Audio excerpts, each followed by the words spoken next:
Respublika o'rta tibbiyot va farmatsevtika xodimlari malakasini oshirish va ularni ixtisoslashtirish markazi Urganch filialida direktorlar kengashi yig'ilishi tashkil etildi. Unda tibbiyot sohasi vakillarini qayta tayyorlash bilan bog'liq muhim masalalarga e'tibor qaratildi. Direktorlar kengashida Respublika o'rta tibbiyot va farmatsevtika xodimlari malakasini oshirish va ularni ixtisoslashtirish markazining respublika bo'yicha barcha hududiy bo'limlari direktorlari ishtirok etdi. Unda asosan sohada to'plangan tajribalar va amaliyotdagi yangiliklar muhokama qilindi. Ma'ruzotchilar reabilitologiya yo'nalishi bo'yicha ta'limni yo'lga qo'yish, xalqaro hamkorlik, uzluksiz tibbiy ta'lim jarayonlari, o'zaro tajriba almashish mavzularida o'z fikr-mulohazalarini bildirdilar. Hozirgi kunda Xorazm viloyatida 16 mingta hamshira faoliyat olib bormoqda.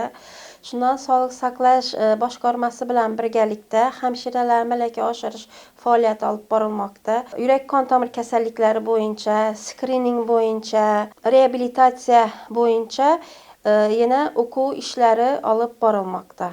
Bu yilgi rejamizda 3200 hamshira o'qitish rejalangan hamda shu dasturlar bo'yicha malaka oshirish tizimlari yo'lga qo'yilgan. Milliy protokol asosida ham malaka oshirilib turibdi. Shuna skrining bo'yicha ham o'qitilmoqda. Tadbirda namunaviy o'quv dastur va rejalar, uslubiy qo'llanmalar ham muhokama etildi.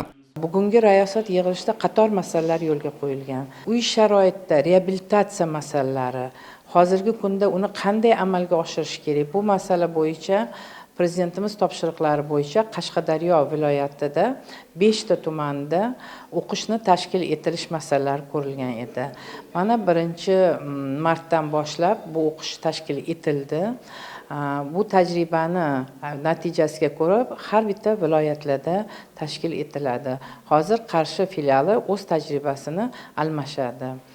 Undan tashqari, Respublika o'rta tibbiyot xodimlari malakasini oshirish markazida qator 10 dan ortiq mamlakatlar bilan xorijiy aloqalar yo'lga qo'yilgan va memorandumlar tuzilgan.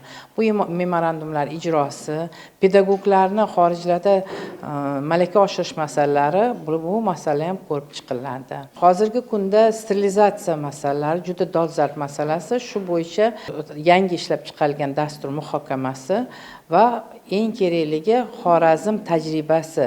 Xorazm filialimizni amalga oshirilgan ishlarni tajriba almashishi ko'rib chiqiladi.